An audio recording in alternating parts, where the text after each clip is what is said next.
হাজার হাজার বছর আগে এক পুরাণে লেখা হয়েছিল আমাদের বর্তমান সময়ের কথা। মানুষ মানুষের উপর বিশ্বাস হারাবে, অর্থই হবে ধর্ম, প্রকৃতি নেবে ভয়ঙ্কর প্রতিশোধ। হ্যাঁ, আমি বলছি ভবিষ্যৎ পুরাণের কথা, যা আমরা জানবো কলিযুগে কি সত্যিই শেষের পথে।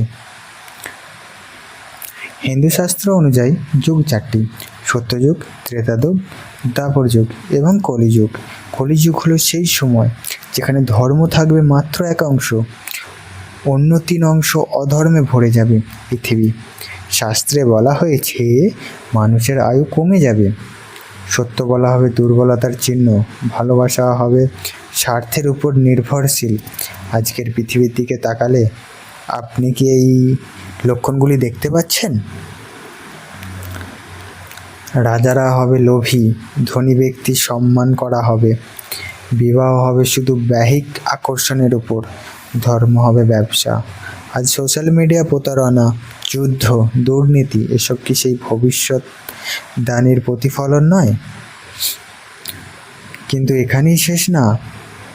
শাস্ত্রে আরও বলা হয়েছে প্রকৃতি তার ভারসাম্য হারাবে, বন্যা, অগ্নিকাণ্ড, মহামারী, পৃথিবী যেন নিজেই নিজেকে শুদ্ধ করবে। ভবিষ্যৎ পুরাণ উল্লেখ আছে যখন পাপ চরম সীমায় পৌঁছাবে, মানুষ ধর্ম ভুলে যাবে, গুরু শিষ্যের সম্পর্ক ভেঙে যাবে, তখন শুরু হবে এক ভয়ঙ্কর পরিবর্তন।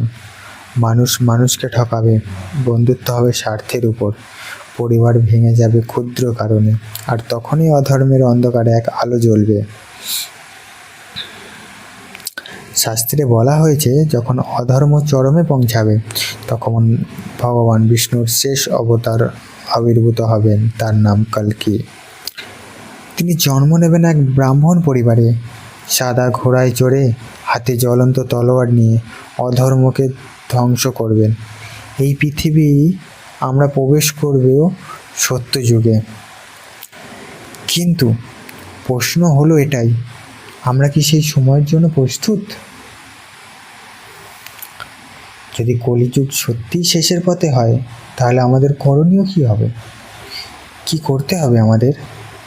সত্য কথা বলতে হবে, অন্যকে সাহায্য করা, ভক্তি ও মানবতা বজায় রাখা, ধর্মকে ব্যবসা না বানানো, কারণ পরিবর্তন শুরু হয় নিজের ভেতর থেকেই। আপনি কি মনে করেন কলিযুগের শেষের পথে কল্কি অবতার কি আমাদের জীবদ্দশায় আসবেন? কমেন্টে আপনার মতামত লিখুন। ভিডিওটি ভালো লাগলে লাইক করুন এবং সাবস্ক্রাইব করতে ভুলবেন না। জয় মা কালী, জয় শ্রী হরি।